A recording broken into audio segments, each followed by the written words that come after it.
I think you said Spo did something. He evaluated the team all year. Yeah, well, Spo was, like I said, Spo was great at, when it was playoff time, really defining roles. Yes. Like we signed contracts in the playoffs. Right? Everybody had to stand up and sign a contract in front of the team, but he would define your role. Not you. Your season has defined your role for you. And now he's went through and he's watched your entire season, and he's going to tell you exactly who you are and what your role on this team needs to be. And their role is, I just need you to bring it in practice every day in these playoffs, and you may play, you may not. It was very definitive. And I say that as a leader, you have to be definitive, because when you leave any air, if you leave any room for interpretation of someone else to interpret this, then they're going to interpret the way they want. And so being very definitive in your coaching journey is something that's very important. I have a question that we talked about, and this to me is the eye test, right? If I'm walking in and I'm a young player, very early in your career, and I have a little short Asian woman telling me she's wanted to help me develop basketball, I'm going to say, why should I trust you to help me develop basketball from the eye test, right? These don't go together, right, normally. So how did you overcome maybe the eye test right away in your development process? Do you feel that you had that with players, or you just that good that just never was a thing? You know what I mean? Like, coming in like eye test, like, what you gonna tell me?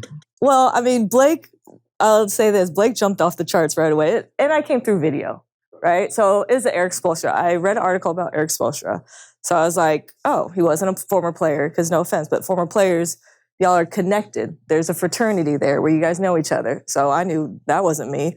But Eric did it through video. So I was like, okay, so let me start through video. And I remember rebounding for Blake and DJ, and Blake was like, so what are you doing here? You know?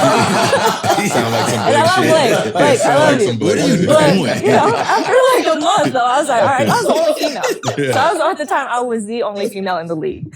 And I was like, well, I want to become a coach one day, you know? He's like, yeah. He goes, I don't really see that happening. You know, just Blake's just straightforward. And I was like, this motherfucker, you know? So as Blake turned around, I visually like put a target on his back. I was like, like, I go, someone I got to get. You know what I mean? I got to get him. 5 years, you know, fast forward again, ended up building a great relationship, obviously, with Blake, just because his work ethic alone. Like, you can't fault the guy. I ended up, during the Houston playoff round, I warmed up Big Baby because he wasn't playing. So I had to warm him up and I had to get him through a workout.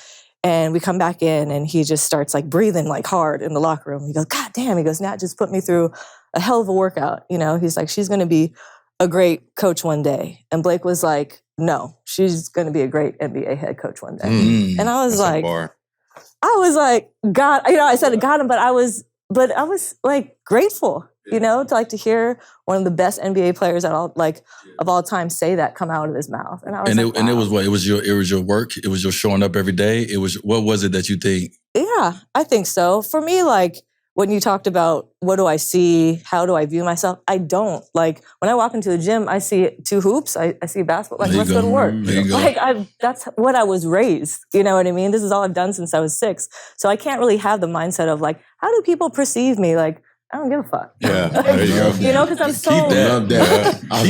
But it's because I'm so, like you said, about I want to get the players better. So whatever I can do to get the players better or assist the coaches, you know, like doing film or edits or whatever, like that's my job. Yeah. So as long as I stay focused and, you know, and I'm there. And I also learned, too, you can't BS players. That was something Doc told me. Because if you don't know the answer, he's like, do not say it. Yeah. And he's like, because one lie, he goes, you will lose the player's trust. So Doc's like, Doc said, do not say something you don't know. We on your head, for sure. You can. And we're going to look up your stats. We're going to know everything about you. I wrote Spo's stats on the board one day. Spo was on my head about my turnovers, right?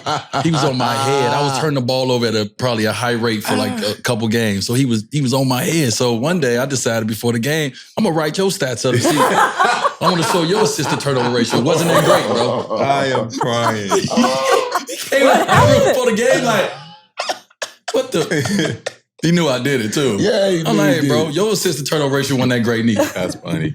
So as players, we gonna you better not. You better be true to everything you say because we own you. Yes. We was talking about the importance of relationships with not only now you've been a head coach, but the importance of the relationship with the way you talk assistant coaches. Well, what's I like the question is he said what staff needs, right? We said what the staff what does staff need? Like as a player, what do you need from the staff? What kind of staff so from do you your need? guys' perspective, From my what do perspective. you think? Yeah, from a player perspective. And we went from different perspectives because, I was lucky enough in the league to be able to, be the guy to have the ball a lot. And some people call it the star player. player. And so I went with the two coaches I know I need.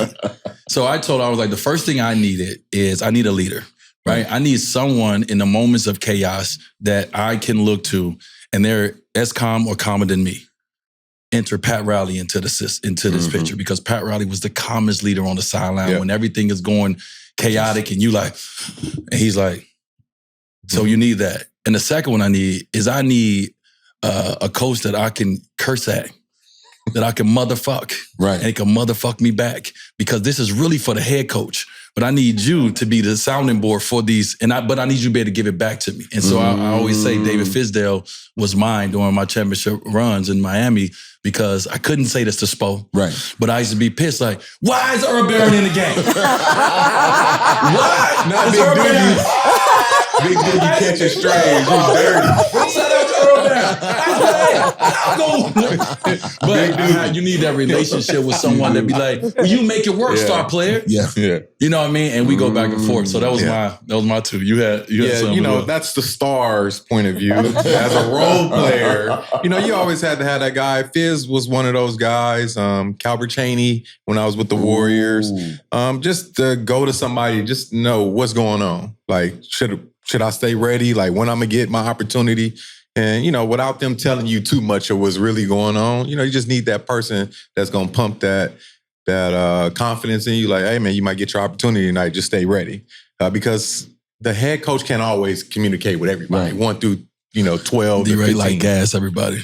Nothing. I'm just letting them know you like gas. You like fake gas. Yeah, but I've always been professional though. I've always came and did my job, so I'm a listen. You know what I mean? And sometimes coaches they tell me the truth, and some tell you some BS, and be like, all right, I know how to deal with you now. You know what I mean? But I was always into the coaches that want to give you a little bit of information. So the mindset, you want to keep your mind sharp and know you got an opportunity at something.